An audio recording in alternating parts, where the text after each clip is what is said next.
Number 4. This happened during a Boy Scout campout when I was 15. My friend who was supposed to share the tent with me called out from the trip at the last minute, so that meant I had to pitch the tent and sleep in it alone. The sun was going down, and after a long day of hiking, we got back to camp to set up our tents. It was already dark at that point, and I was still trying to set it up. It wasn't as easy doing it yourself. Someone came over and finally helped me, and then we ate dinner. After the cliche telling of scary stories around the campfire, we all went to sleep, I guess. I was a little happy that I had my own tent at that point. Since I had more room, I fell asleep quickly but woke up in the middle of the night to the sound of somebody stomping around my tent. I immediately assumed it was another scout going to take a leak or something. You may be thinking that all our tents were pitched right next to each other, but our scoutmasters actually had us pitch our tents far apart, so I was pretty far from my closest scout mates.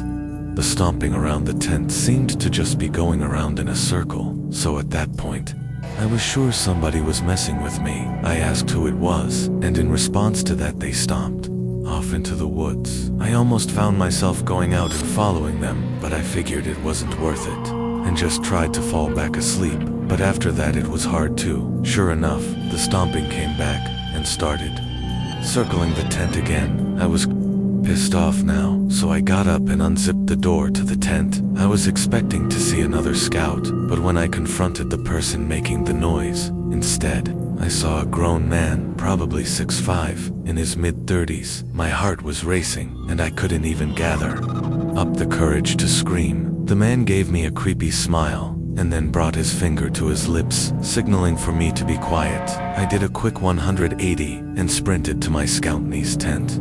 Screaming like a baby, he ran out before I even reached the tent, and I told him about the man I saw. He and the other scoutmaster ran over to my tent with one of the hunting rifles, but they didn't find the man. They did, however, pick up on the tracks the man left, walking around the tent we were all told to bring our tents closer together, like literally right on top of each other. The trip was cut short the next day, and we all went home. I have never gone camping since, and I never will again. Number 3. So me and a couple of my buddies went camping last summer alongside the Willamette River. We actually had a decent hike into the deep end of woods. We did some night fishing, listening to music, and basically drank to the point where everything was funny. Later in the night, I would guess we finally called it a night. Somewhere past 2 o'clock a.m. I shared a tent with one of my buds, while the other two shared another tent. We heard them laughing about something at first. We laughed at the sound of their laughing, but it soon got annoying, and we yelled for them too. "Shut up," one of them responded. "It isn't us." I sat up, startled at the response. I came to realize that it was a sound of only one person laughing, and it didn't sound like either one of my friends, even in my drunk state. I realized how odd it was for somebody to be out this far in the woods. So late at night, the laughing gradually got closer and louder to our campout. My friend shot up and looked at me with a worried look on his face.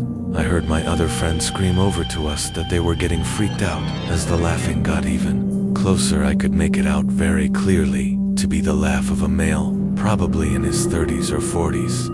He sounded like he was as drunk as us messing around with friends, but we only heard his laugh. Nobody else there was something indescribably creepy about.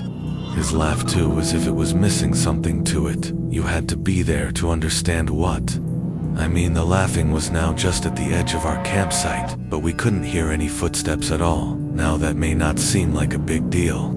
It was impossible to move through that without making noise, and finally, all of a sudden the laughing stopped completely. We had no idea where whoever that was standing, as he hadn't made a single stepping sound. We sat there in silence, looking at each other. My friend was clearly freaking out, but he was keeping it together the best he could. Finally, something broke the silence, the sound of something rubbing against the cottony fabric of the tent. We saw the outline of a hand through the moonlight pressing on the tent. We both screamed at the top of our lungs. Before getting out of the tent, we ran as fast as we could through the woods, our other friends following us. After about 5 minutes of running, we somehow found our car. I actually puked from running so much before taking the wheel. I don't condone drinking and driving, but I still believe we were just in this situation by far the most horrific experience of my life. No idea who or what the hell that was, or what they wanted. Number 2, after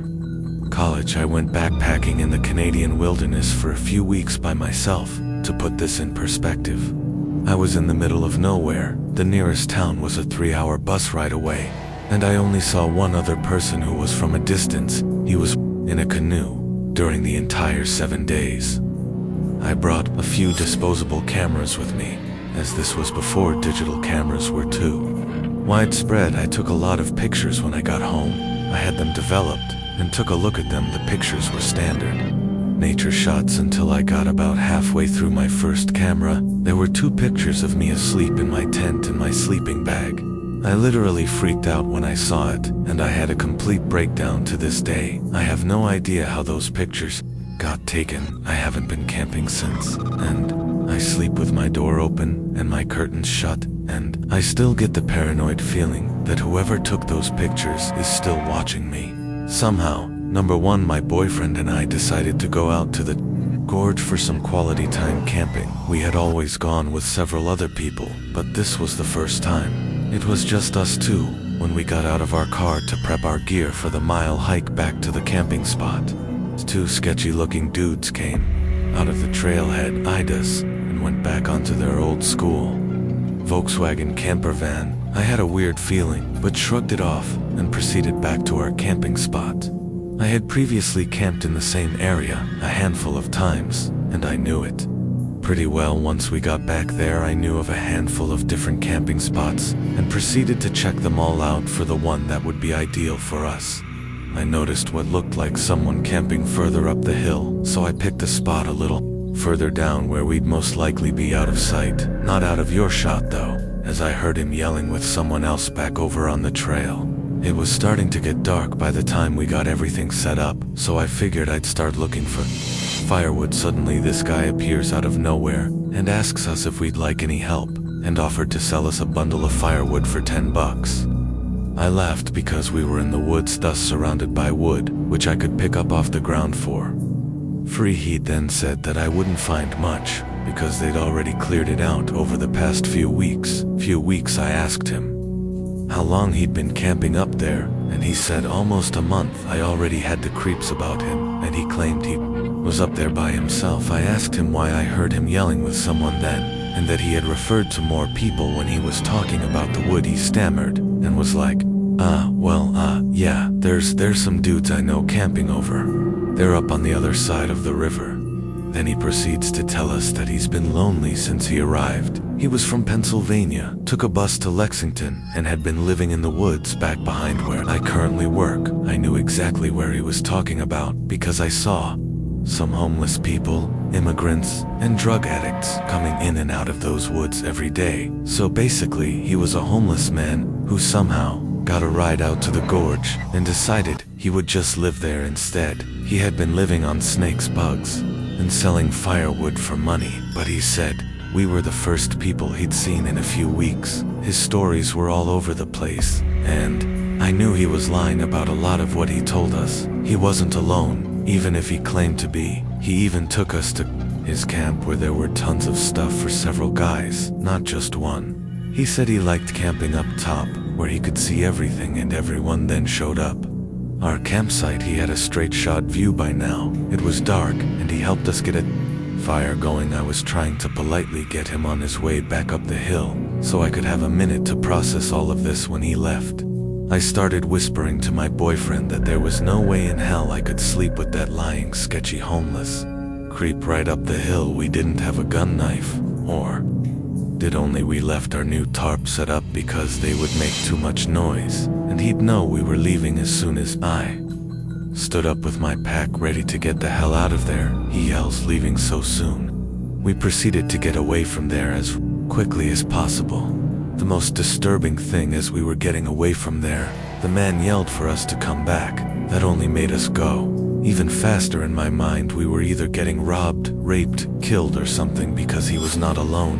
His stories didn't add up, and his background of where he came from made me believe he was running from something and was trying to hide by living off the grid. I called the Rangers the next morning and told them about him. Luckily, all he got from us was a set of new tarps.